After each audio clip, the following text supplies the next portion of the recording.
I have, I have, let me tell you. Sorry. It's marching, singing, praying, and then we dance out. Yep. And it's just the words. I didn't, yeah. People, if they can't get that, then the last thing is dancing. Okay.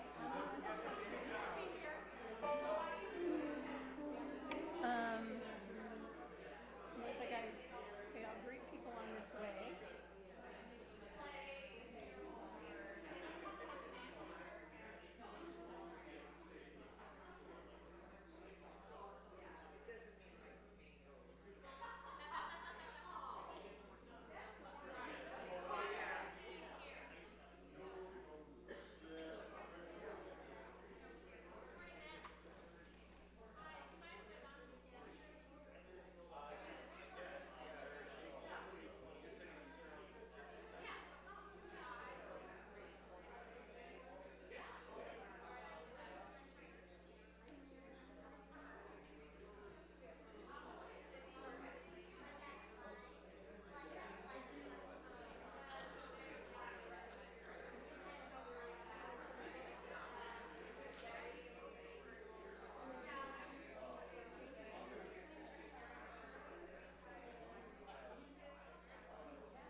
a breath with me. And release. I heard some sighs with that breath. So I'm going to invite you to take another breath, and if it feels like something that would feel good for you right now is to just go ahead and sigh. Breathing in and out.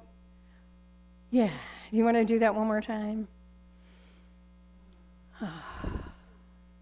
What we know is that when we breathe in and out, we're connected to spirit, we're connected to our bodies, and we're connected to one another.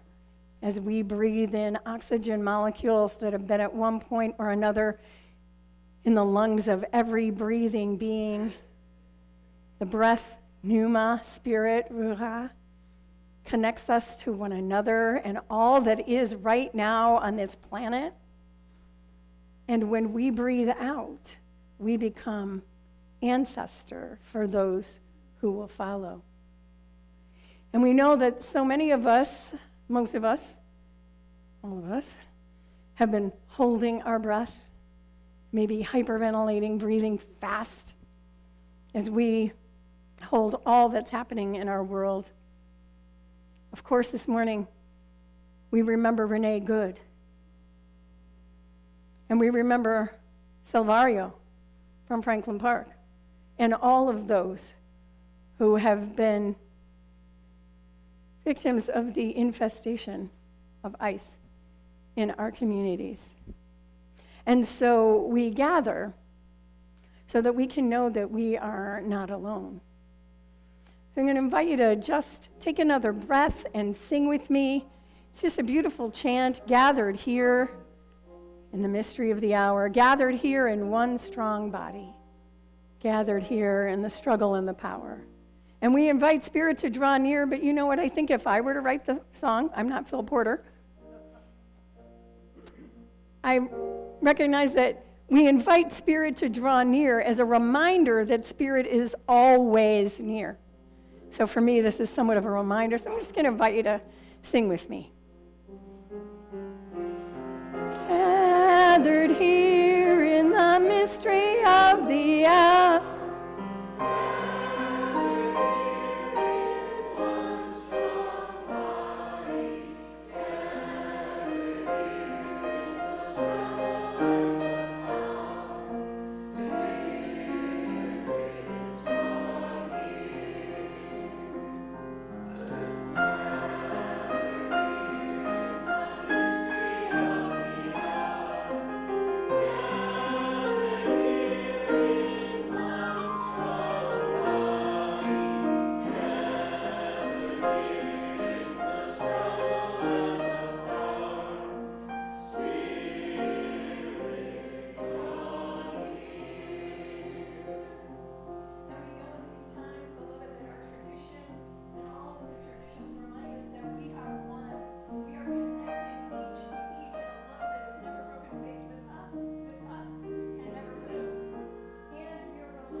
May it be so.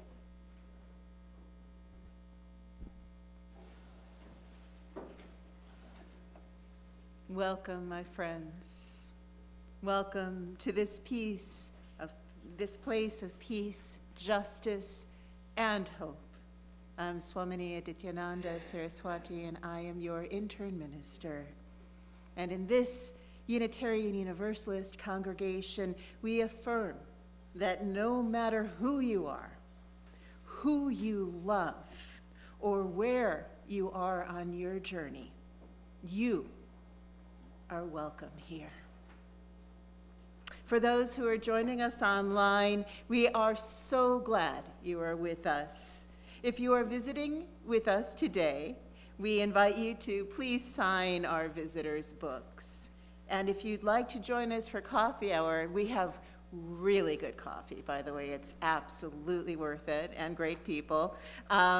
Feel free to take a green mug so we know that you're here as a visitor, and we can greet you with all our love. Also, members and friends, to help folks connect, remember to kindly wear your name tags and your pronoun stickers. If you need a new name tag, please see the welcome desk right over there in the living room at the back of the sanctuary. My pronouns are she, her, and I am so pleased to be with you today as your worship associate. We recognize that individuals of all ages and abilities have different needs during this service. In the living room at the back of the sanctuary, we provide a cart of fidgets and drawing supplies. If at any point you feel the need for movement, please feel free to get up and grab a fidget, engage in drawing. May you all know once again that you are welcome in this house of peace. And may our worship and our fellowship together this morning touch your heart, mind, and spirit. Our music today will be provided by our amazing music director, Jamie Passman, and the unbelievable celebration singers directed by the unbelievable Julia Beckman. Thank you, Swamini. We do have a lot of amazing people here. For those of you who I haven't met, I'm the Reverend Dr. Beth Johnson. My pronouns are she, they, and it is very good to be together. We begin our services with an acknowledgement that we in the western suburbs inhabit areas that are the traditional territory of many indigenous peoples. As people trying to live into a more just world, we have a responsibility to acknowledge the history and the legacy of colonialism, the harm done to Native peoples, and to also work to repair this harm. This tree is the oldest tree that I could find in DuPage County. And so we recognize and honor our connection to the earth and learn from our indigenous siblings our care for the earth. Now, one of the ways that we live into our values in this congregation is by partnering with organizations that share our values and who can give us the opportunity to more robustly live into who we are called to be as a Unitarian Universalist congregation. So it is with great pleasure that I invite up Michaela Smith of Planned Parenthood of Illinois to join us.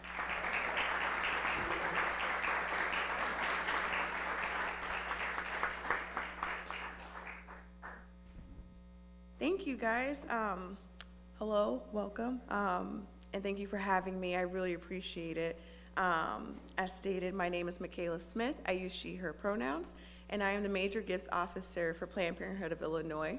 I've been with the organization for about 2.5 years, and though I typically don't do too much of the community engagement components, I am very happy and honored to be here. I only say that to say, please be patient with me when it comes to me and PowerPoint slides. But thank you so much. I'm so happy to be here. I was here in, I think it was 2024 in the fall, so it's nice to see some of you again, and I will try and be very quick. So I don't know if you can see that fully, but just a brief overview. Planned Parenthood has been around for quite a while now, and actually I'm going to use my phone for notes as well. But since the start of the organization, its history, for those who, I won't get deep into it, its history in the beginning did start out with trying to find and to do research in women's reproductive health. However, that history is a little tainted, and we do not shy away from that. If you visit our website or look into the history of Planned Parenthood, our founder, Margaret Sanger, did some really good things. She also did some not great things, including experimenting on Black and brown bodies in order to achieve some of the research she was doing. I bring that up because it's important to recognize, and it's important to see how far the organization has come over the past 60, 70 years, and how committed we are as an organization to, especially for those marginalized groups, to really support the communities in which we serve and support those folks. Let's see, so one of the brand new highlights that I also want to plug is we have a brand new CEO. Her name is Adria White-Faines. She is incredible and amazing and has a long storied history with Planned Parenthood, both Illinois and I believe Wisconsin. She is wonderful, and we're so happy to have her. She will be speaking at various different events that I'll talk about in a little bit, so if you get the chance to, please come by and either to our admin office, which is located in the Loop, and is also connected to a Loop Health Center. You can either come meet with me or one of my colleagues for a one-on-one. We sometimes will do health center tours. I was in charge of a health center tour for Central and Southern Illinois, where we invited folks and donors in the community who volunteer with us as escorts at the health centers, which is another thing I would highly encourage you to do if you would like. And as a thank you to them, we hosted like a really nice meet and greet with the CEO and snacks and a personal tour of the health center. So would definitely encourage, if you're able to, and as things come up, to come and join us for an event and hear Adrian speak, because she truly is awesome, and we're very fortunate and looking forward to the future with her. It's a little hard to say. I won't get too deep into it, but Planned Parenthood, we are separated into two different organizations, a 501c3, 501c4. All that means is our blue logo is purely nonprofit, tax deductible, but that also means all the funds that we fundraise for go into like education, health and education, actually everything that I think about is security, rebuilding health centers, adding new health centers, and a bunch of different things that I'm trying to think. And then the 501c4 is going to be, you'll hear a lot more from that side, the Action Pink logo, and during election year. So as you may know, this year is midterm, so it's very big, very huge. Please go vote. 501c4 is non-tax deductible, but what that does, that's our advocacy arm of the group. So that's our policy team going down to Springfield and meeting with legislators. That's another great volunteer activity if you are interested to learn more about. We have so many folks who are amazing who will come down to Springfield with us, and with our public policy team, we'll brief them on some of the major bills that we're trying to advocate for or against. And sometimes we'll even schedule meetings with certain state reps. So it's a really great opportunity, and that is open to all, as long, like we have volunteer trainings and stuff, but it's really fun, really cool. You get to be in community with a lot of great folks and really, again, advocate for that side. If more of the political side is of interest to you, would highly recommend, and I can share more information about that later. And so what does Planned Parenthood do? A lot of people know the big thing that we do, right? But I feel like one of the things that we're seeing the unfortunate repercussions of, especially I come from originally the south side of Chicago, and then we moved downstate Illinois, central in the Danville area. And coming from a rural community, access to quality health care is so important, but so hard to find. And I cannot stress enough, people within my own network and community, amongst friends, sometimes that was our first doctor's visit. That was my first doctor's visit when it comes to certain doctor visits. It was my first for a lot of people, my first cancer screening actually was because of Planned Parenthood, which was incredibly important.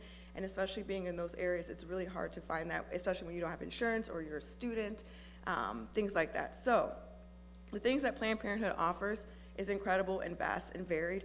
And the big A, as we sometimes call it, is only, I would say, I believe about not even 40% of what we do. The rest of it is education, preventive care, STI testing, gender-affirming health care and treatment, and vasectomies, actually. That's another thing I always remind people. We also do that, too. So in the Aurora Health Center, if you're curious. So, but we do a litany of things that are so important that is healthcare. All of it is healthcare. When you take those things away, or we unfortunately we did have to close 3 health centers in Illinois. And those were purely so we could try to stay afloat and keep the health centers we do have open. Those were non-procedural health centers, so that was kind of the only saving grace. And procedural, meaning we don't do procedures there. However, those communities are now having to travel that much further to get the care that they need. Those people in those communities have now lost access to something that they're given right to have. So we're doing our best, though, in expanding our telehealth programming, for example, which is really, really great, and helping a lot of folks from out of state as well. So again, can go into slightly more detail later, of course, and can share more information later. But just as an overall view, we do so much more. And so some of the barriers that patients face when they come visit us at Planned Parenthood is vast and many. One of the things that, again, as I mentioned before, especially for our marginalized groups, and that is our LGBTQ+ community, that is our Black and Brown community, and especially for Black women. As you may or may not know, as of, I believe the data was as of 2023, Black women are 3 times more likely to die than white women in childbirth. There's a very big story, and I have her name, and I'll get it in a second, but a Black woman who was a doula and a midwife, and was a huge advocate for reproductive justice and reproductive health, was giving birth to her first child and passed away, and at 31 years old. I tell that story not to bum anyone out, and this was this was just a week or 2 ago. I tell that story because this is an example of some of the barriers that we face and that we try to meet head on at Planned Parenthood every day.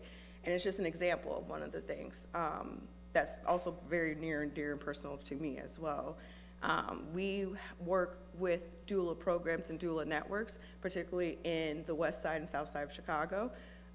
In our Loop Health Center, in our Austin Health Center, we have nurse practitioners who come in on their off days on the weekends to help do doula work for pregnant folks that come see us, and which is incredible. We also do what's called a Bridges program, where for those who are looking to either adopt or needing help to transition if they don't want to do an abortion, which is okay too, we work with them and work with other organizations in the city and in the state to get them the access and the care that they need and that their baby may need. But again, also, most importantly, we're trying very hard to make sure we meet those marginalized groups where they're at, so that way we don't have, in 2026, Black women dying at 31 giving birth. And so Planned Parenthood, that's one of the many barriers we face. Same with our gender-affirming care that we provide, as well as prevention, including PrEP. We just started a new type of form of PrEP, which is really, really great and awesome, and is coming out of the Loop Health Center, and that's one way that so when we do different Pride events and things like that, we try to make sure to bring samples of that, and as well as Plan B. We always carry Plan B with us. I was at an event in Champaign, and it was a really fun music benefit concert for Planned Parenthood, and I had boxes and boxes. I said, even if you don't need it, you might meet someone who will, and it's just good to keep. They have a 2 to 3 year shelf life, things like that. So we try and meet people where they're at, and try and meet those needs. Again, won't go too deep into this, but again, one of the other really cool things that Planned Parenthood does is building a pipeline for abortion providers. that abortion providers are kind of rare, and so we partner with different hospitals in the Chicagoland area especially to train folks, because it's not a, how do I say, it's not all gynecologists and doctors are trained on how to do an abortion. In fact, some of the times if you were to go to just your gynecologist or to your primary, they'll tell you go to Planned Parenthood because they are the experts in that. It's very unfortunate, and I don't know the full reasons of why they're not trained in those things, especially for emergency purposes. But again, we partner with different hospitals to help train providers in order to do a full-fledged abortion care. And so we're very proud of that. That's another one that you can visit, and I'll make sure to leave my information and leave different links and stuff to go into some of the deeper research that we do of how we train our providers and trying to increase how many providers are in the areas. On many positives, we have a ton of events that I would highly encourage everyone to try and attend if you're able to. One of our favorite ones is Fighting For, and these are some pictures of that. I bring this up just because we have some amazing, amazing folks in Illinois. We are so fortunate, even on the worst days, to live in this state and have the supporters that we do, from the Pritzker family. I believe it's Don Harmon, Lieutenant Governor Stratton. There's so many people that will come. Former Mayor Lori Lightfoot of Chicago and current Mayor Brandon Johnson attend our events, and they give us the support and have committed to us extra funding, for example, especially for this upcoming year, for the funding that we lost on a federal level. Governor Pritzker has guaranteed that we'll be able to make at least some of that money back through the state of Illinois. So we are very fortunate, because a lot of states are not. So Fighting For is usually in the fall, and that event benefits our C4 side of the house. So I would highly recommend if you are interested. Another series of events that we do that are more educational, and usually for our donors, or donors of a certain level, I'm sorry. But we're opening it up to more people, and I would highly recommend visiting our website or signing up for our emails to attend some of these events. Some of these, I learned a lot more about different things that are going on in the organization, and they're called our President Circles. They're virtual, and you get to hear and ask questions from our CEO, our Chief Medical Officer, some of our health center clinicians, and our education team. So it's really cool, really fun topics. And so again, if you're interested, I'll make sure to leave information, or please definitely check out our website. And yeah, just some clips of our social media. Again, Pride Parades, we try to attend. High school, tabling, and our education team is incredible and amazing. If you're interested in volunteering for anything at all, we need it and we welcome it very much. It can be very hard, but we do a really great job of training folks, especially for if we have what we call antis attend or show up to certain things. They're not as scary as they seem, I promise. Like, they just want to be heard and loud, and so it's okay. But we train folks for that reason. But having the escort program, especially where you're helping patients come into the health center in a safe and comfortable way, is so, so valuable.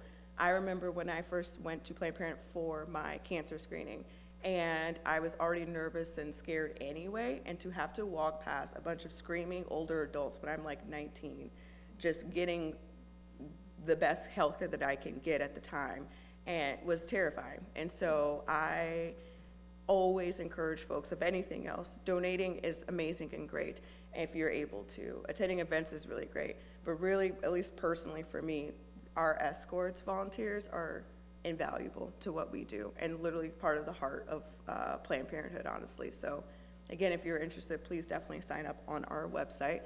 And then, yeah, and there's some links there. One is a QR code for a giving link, and one is, I believe, I can't see, but I think it's the volunteer link as well. And please definitely follow us on socials. I won't, unfortunately, be able to stay for coffee. I have a new baby to go hold, actually, my partner's brother, so I'm very excited about that. But if you have any questions at all, please feel free to reach out to me personally. If you're interested, again, in the advocacy component of it, our C4 side, I can definitely get you in touch and point you that way, and any events, things like that. But yeah, thank you so much for having me. Sorry for rambling, but thank you.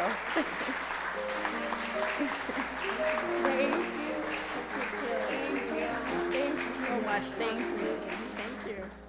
Thank you, Michaela. And one of the things that I didn't mention to you is that this congregation has been doing clinic escort for how many years? 30 years locally. Yep, so I'm really proud of them for that. Thank you so much.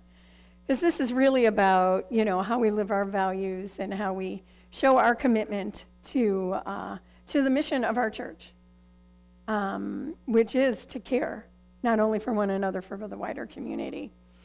And today we're exploring that mission. We're exploring that commitment. And so what else should we do but sing about our commitment? I invite you to rise in body or spirit and sing with me, right?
Advance the slide. Beloved, we're called into worship today by all that is holy, by all that weighs on our hearts and all that lifts our hearts. We're called into worship this morning, called by possibility, called by love, called by justice, seeking a mission, living a mission, and knowing that together we are more than we would ever be alone. We're called into worship as we are called into being by love.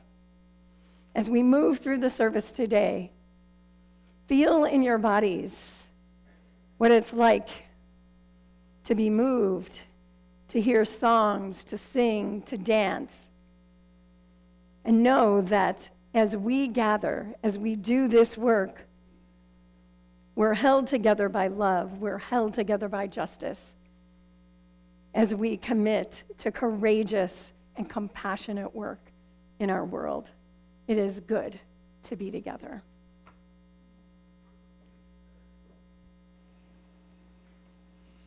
As we light our chalice, a container of air, earth, and fire, this ritual of our faith reminds our subtle and crashing about beings that we are part of a collective, a community of care and connection, courage and questions.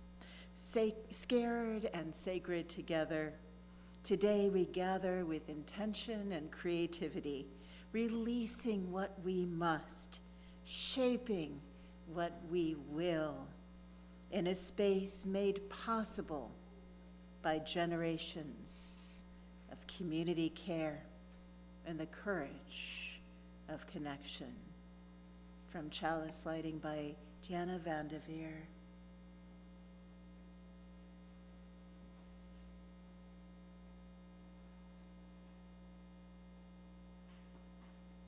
Blessed be.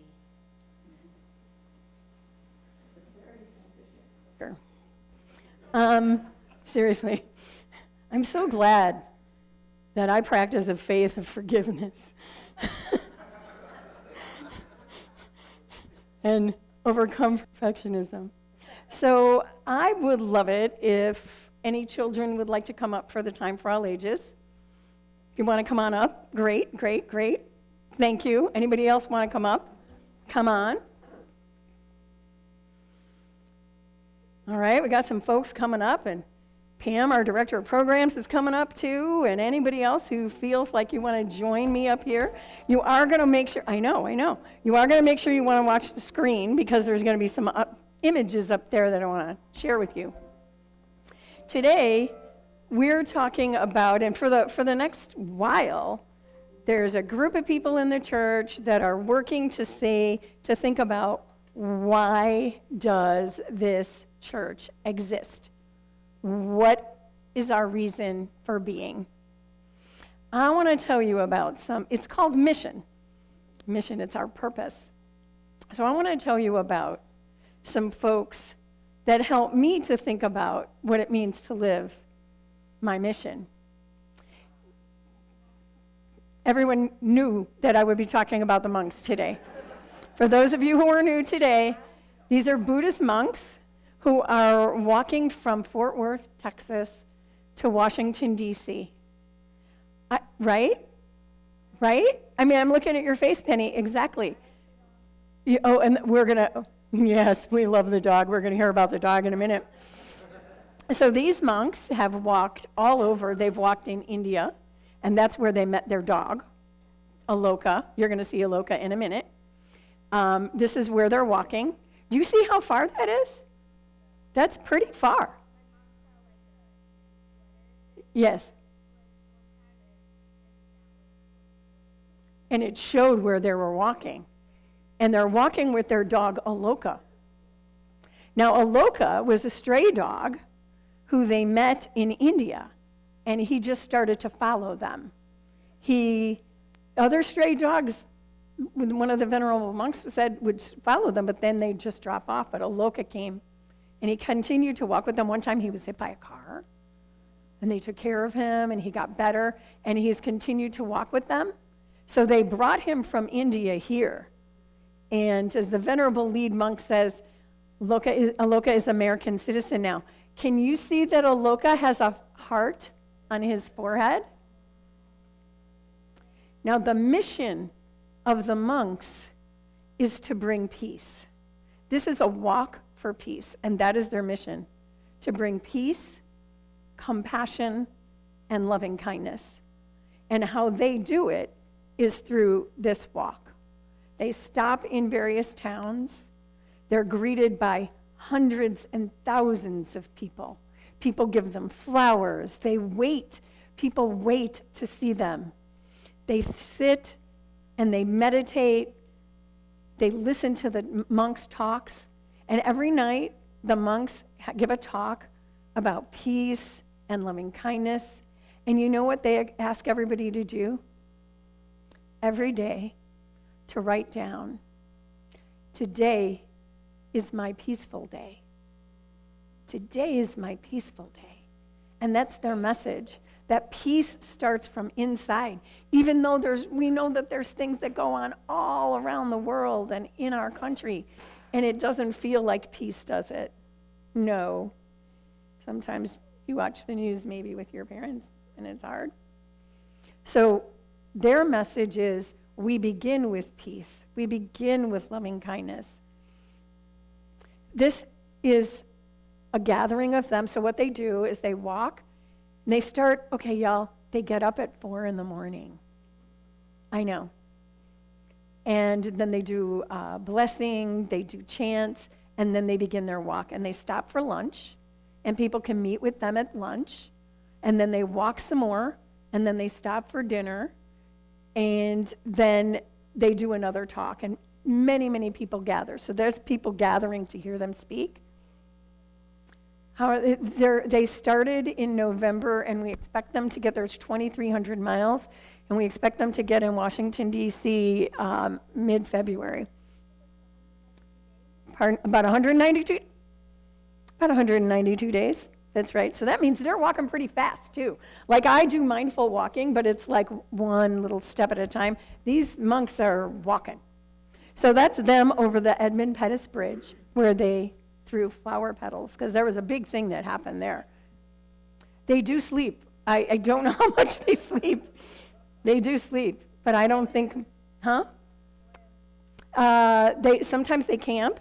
They've slept in churches.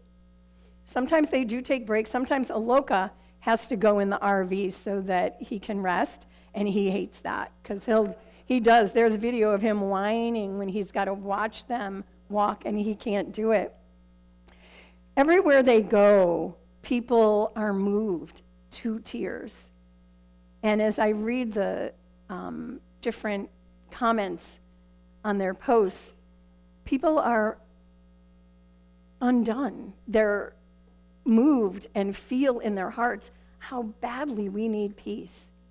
And what a mission, right? That's their purpose. Their purpose in life is to bring peace to our world, to our country, and to ourselves. This is them yesterday in South Carolina. Just thousands and thousands of people came to see them. And people make signs.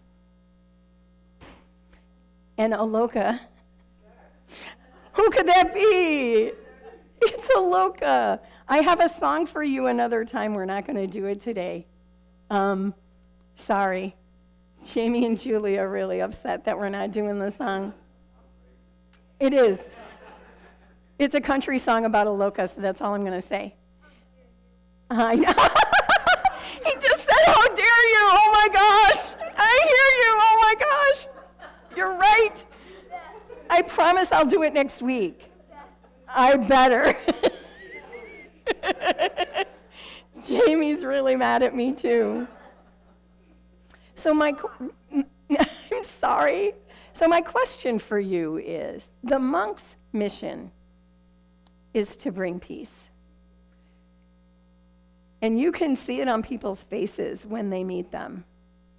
There was a video that I couldn't quite get to see. There was a person who was in a wheelchair, and you could see when the monks were with her and praying with her, her face just lit up. Oh, by the way, where they go, people get a peace bracelet.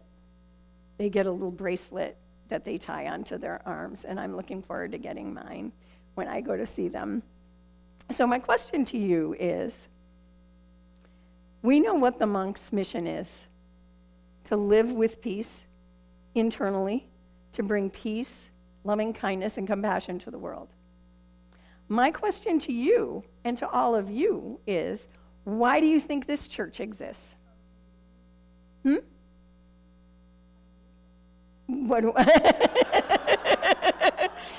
question was, what do I think? You know what? I get to say stuff all the time, and I'm serious, I'm not evading, and I'll tell you what the folks that I talked about who are looking at our mission, I don't decide what the mission is. You all decide why this church exists and what the purpose of the church is. So we're going to be having these meetings. One is after the service, and you're all invited, all of you, to say what out loud what we think the mission or the purpose of our church is. So I really wanted to hear from you. Why do you think this church exists? What's the purpose of it? Any ideas? There might not be just one purpose, right? There might be many purposes. Do you have any ideas on what they could be?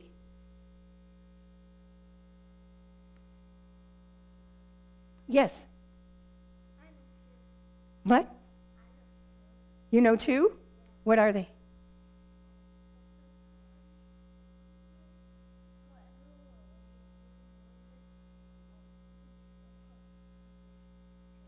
I didn't quite get it. Did you get it? We hold people with a lot of different beliefs. Right. Okay.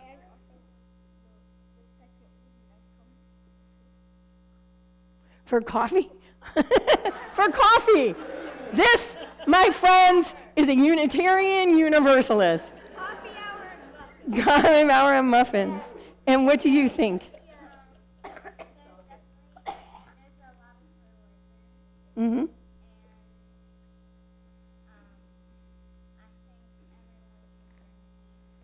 Okay.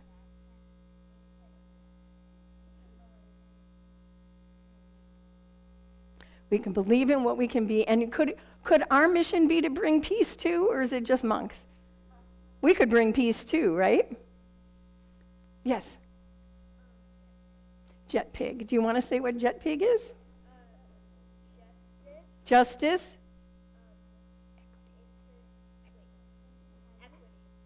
Equity. Transformation. Pluralism. Interdependence. And generosity. Nicely done. I'm so grateful for Jet Pig because then I can say our values without having to read them. All of us have to memorize that. That's your homework. And our mission is to live those values in the world, right? To bring them into our lives, into our personal lives, into our church, and into our world. So I am going to let you go on to your classes. Who are you? Who I am, Beth. Who are you? And we're going to sing you out. And soon I'll show you a loca.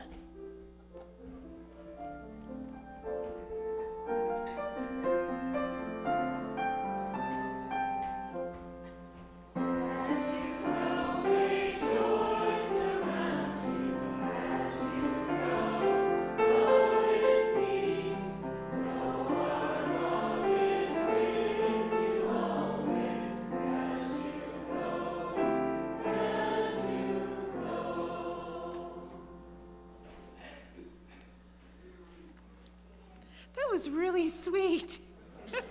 Thank you, Reverend Beth. So as you probably all know, there is a lot going on around the church, and you can read all about it in News and Notes, which arrives in your email inbox every Friday. And there are printed copies available right here in the living room behind you or in front of you, depending on where you're sitting. If you'd like to receive News and Notes, stop by the welcome table in the living room at the back of the church. We would like to very much invite you to join the strategic discussion team that Reverend Beth just mentioned a minute ago for an important gathering to discuss our mission after their services today in Joshi Chapel in our religious education building. You will hear more about that from our Reverend Beth in just a few minutes. Also, we will be having a very, very special joint service with the DuPage UU Church in Naperville next Sunday. In Naperville next Sunday. Our congregation will be joining the church in Naperville for a special joint service in honor of Martin Luther King's Jr. Sunday on next Sunday, January 18th. Our choirs will join together. When? Yes, January 18th. And that will be amazing. And Reverend Beth and Reverend Mandy will share this sermon when? Next Sunday. Woohoo! In Naperville. The services, they actually have two services. One will be at 9 a.m. and the other one will be at 9:30 a.m. 11:30. What did I say? 9:30. It's a short service. It's a very short. I'm sorry. And where is it? There is, in between the two services, there will be a education and activity hour where you can also drink coffee. And that will be taking place in between the services. You can join either services or both.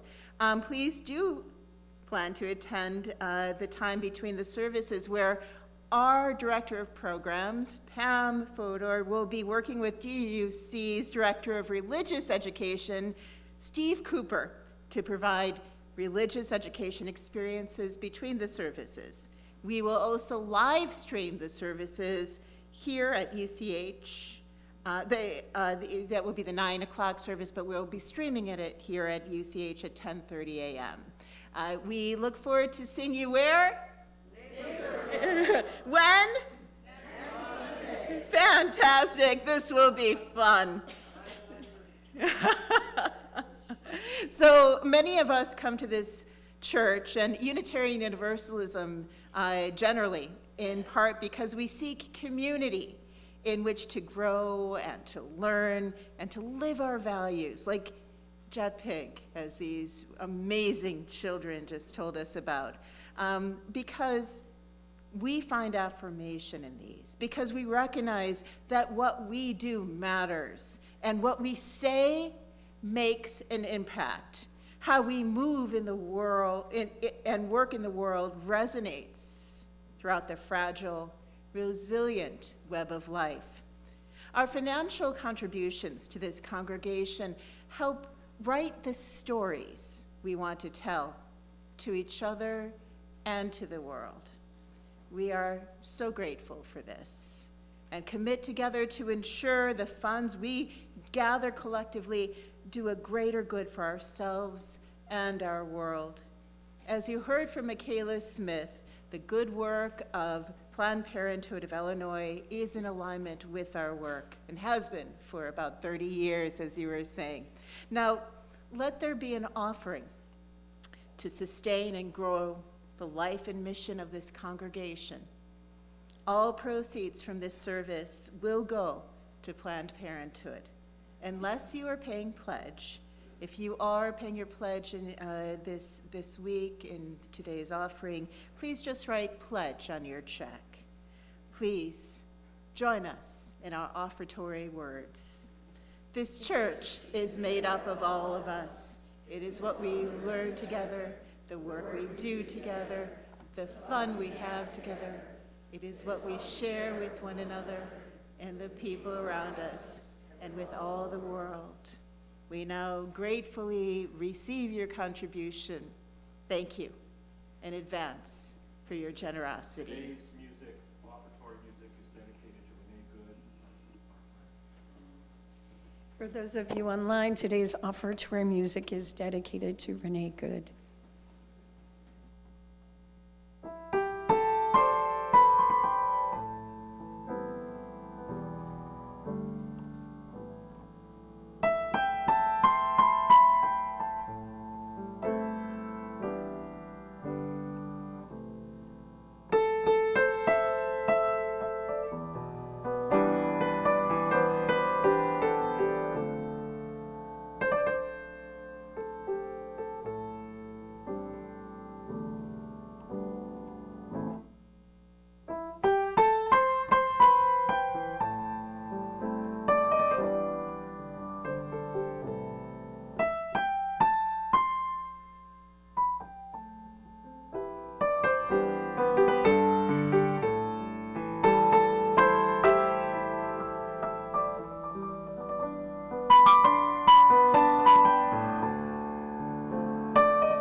Renee Nicole Good, killed by ice on January 7th, 2026, by Amanda Gorman. They say she is no more, that there her absence roars, blood blown like a rose, iced wheels flinched and froze, now bare riot of candles, dark fury of flowers, pure howling hymns, if for us she rose, somewhere in the pitched deep of our grief, crouches our power. Somewhere in the pitched deep of our grief crouches our power, the howl where we begin, straining upon the edge of the crooked crater of the worst of what we've been. Change is only possible, and all is greater when the labor and the bitter anger of our neighbors is moved by love and better angels of our nature. What they call death and void, we know, is breath and voice. In the end, gorgeously endures our enormity. You could believe departed to be the dawn when the blank night has long stood, but our bright fled angels will never be fully gone. They are forever so fiercely good. They are forever so fiercely good. Beloveds, we come with our joys, we come with our sorrows, we come with our longing. I invite you to join me in an invitation of the spirit of love and the spirit of life. And as we sing, if you would like, you can come and drop a pebble in the water in silence as we sing this through, maybe Jamie once or twice, if you'd like to come up. Otherwise, just know we're holding our joys and sorrows here together always. Sing with me.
Spirit of life, Spirit of love, Holy One, moving in, through, and among us and beyond us. We pause for one moment, recognizing that the water in which we're held, in which our joys and our sorrows and our very being is held, is that which holds us in the times in our lives, whether we celebrate or mourn or long or yearn. We know that we are held.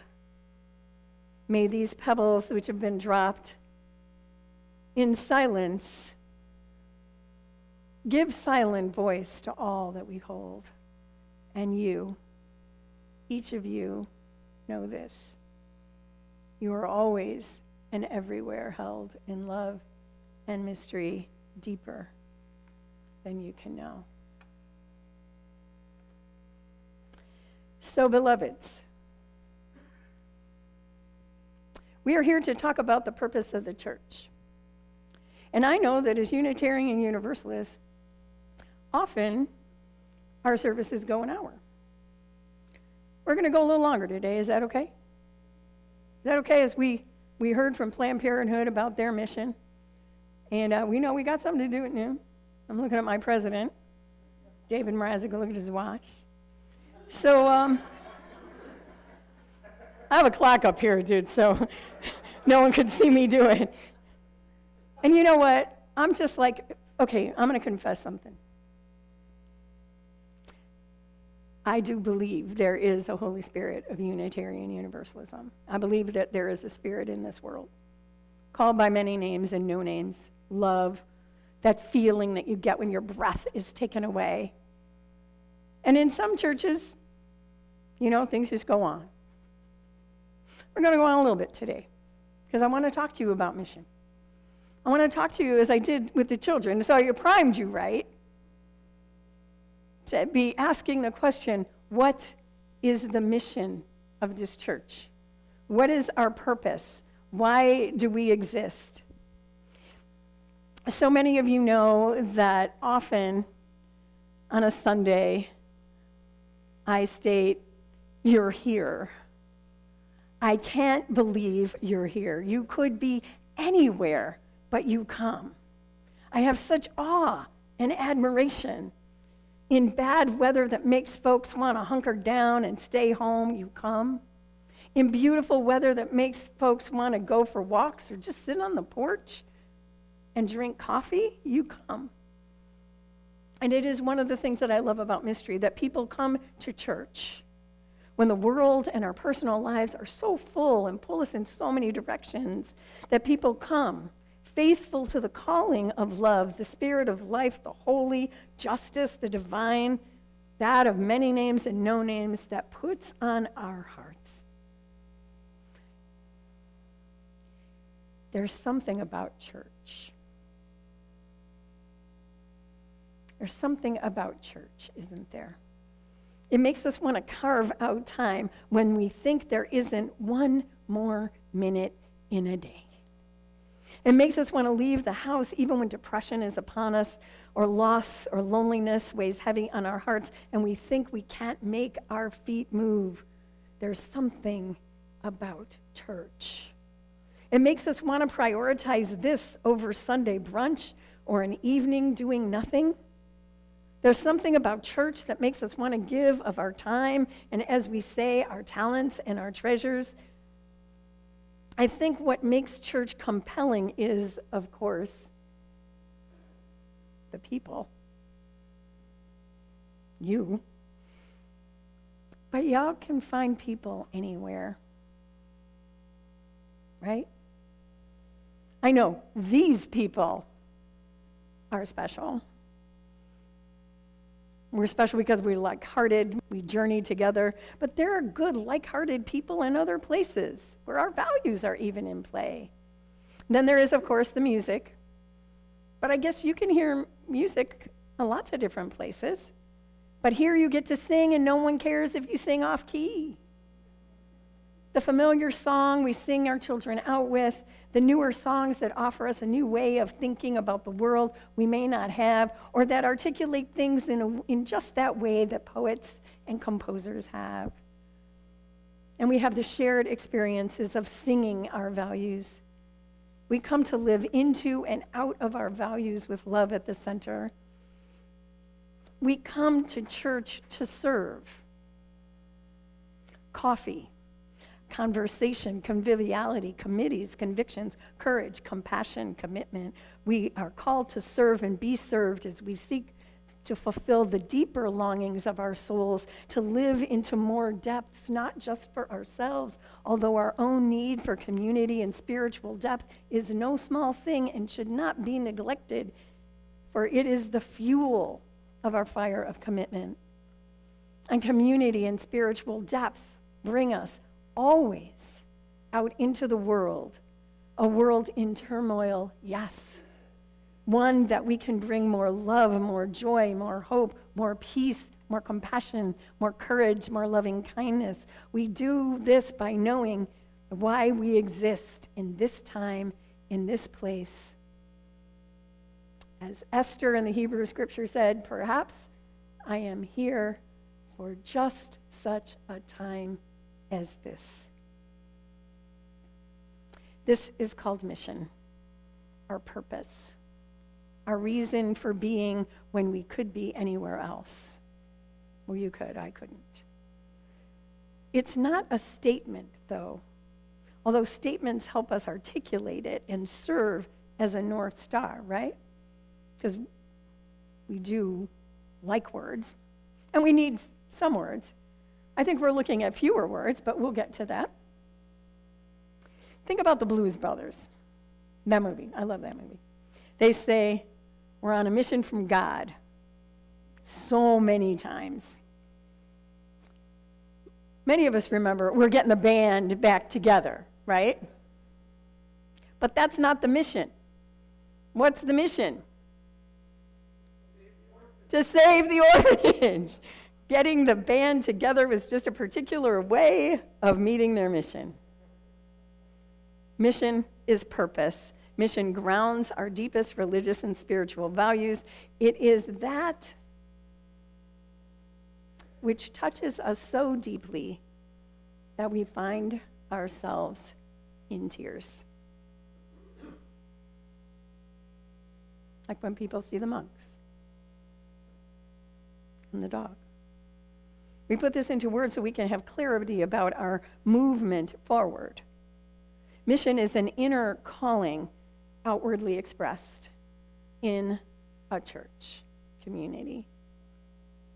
Swiss theologian Emil Brunner claims that the church exists by mission just as fire exists by burning. Just as a fundamental characteristic of fire is to burn, the church's defining characteristic is to participate in love's ongoing work in the world. That is the extent of my theological agreement with Brunner, but that's another story. But I appreciate the analogy because we just sang of the fire of commitment.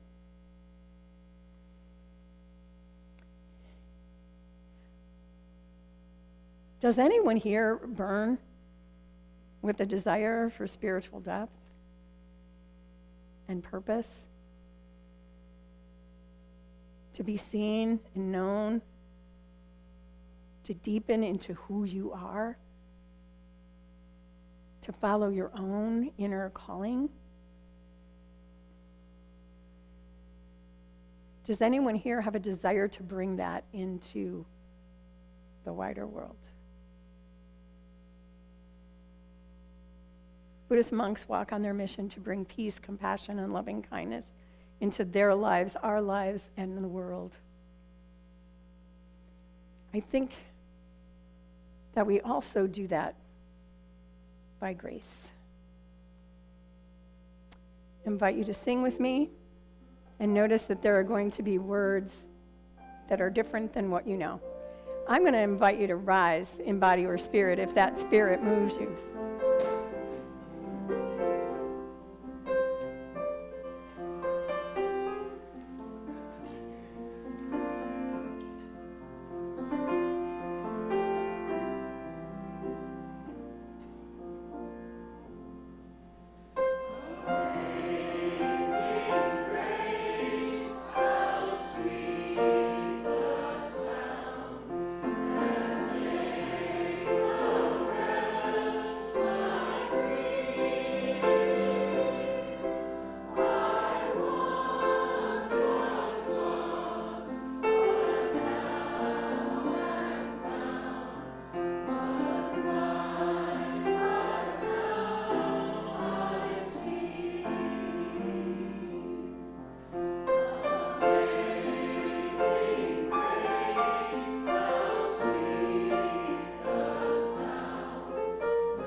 Those words are by Songs for Liberation, a protest song collective that I am blessed to sing off-key with.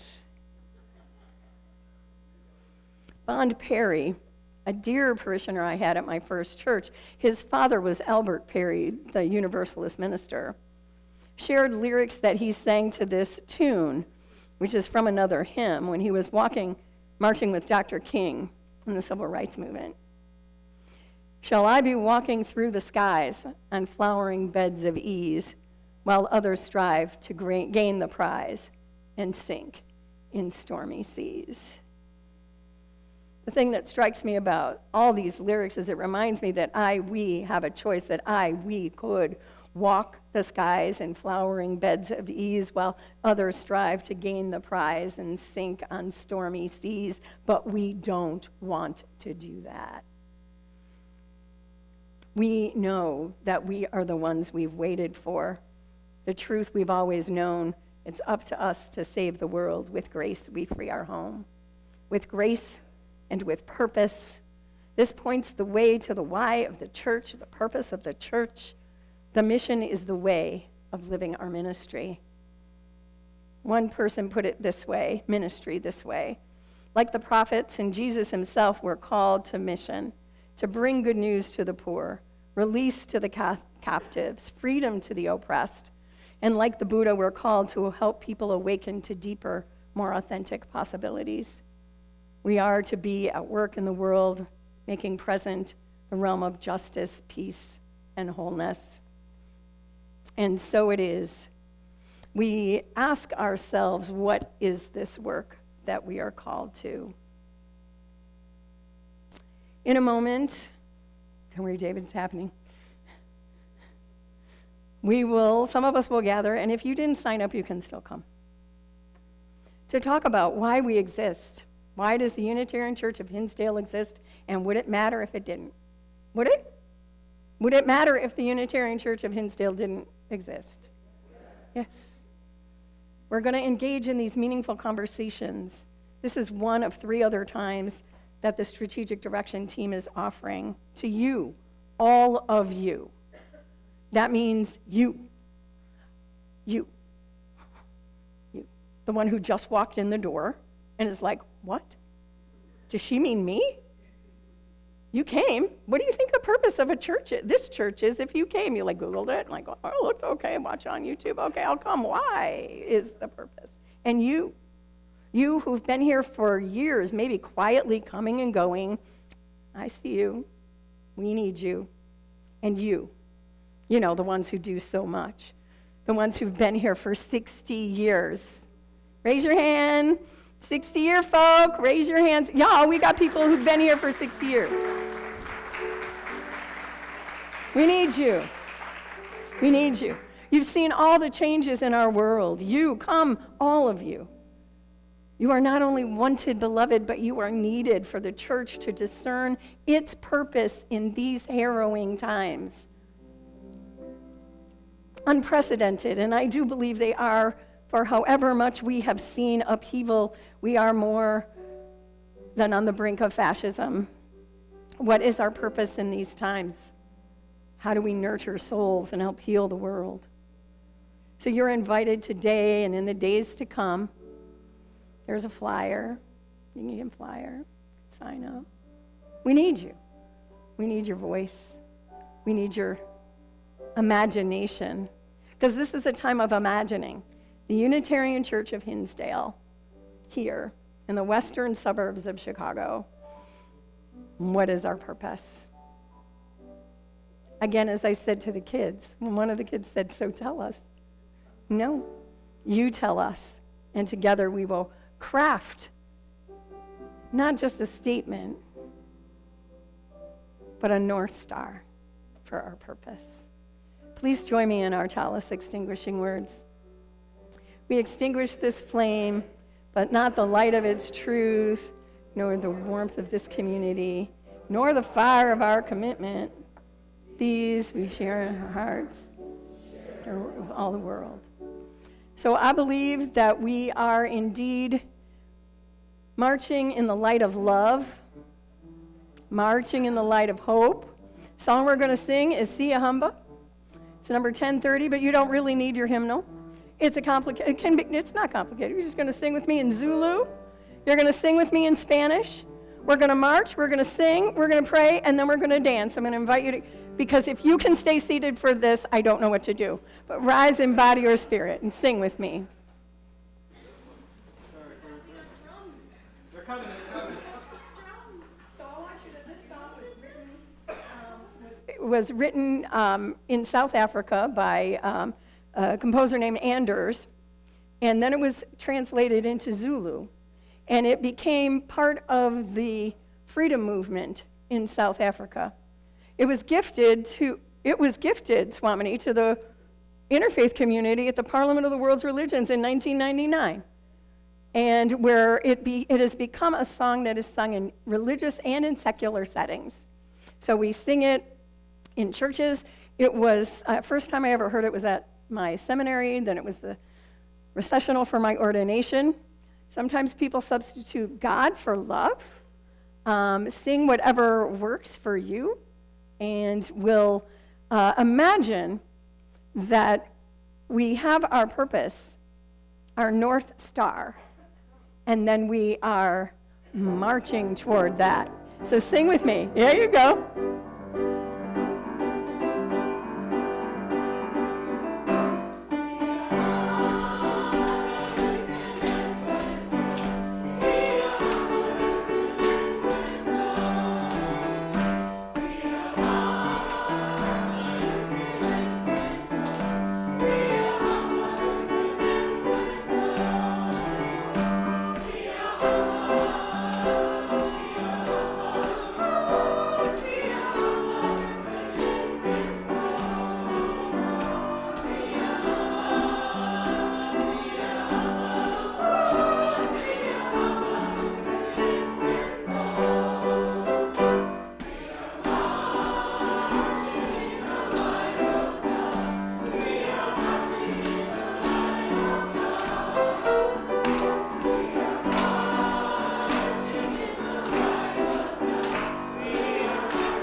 fail you.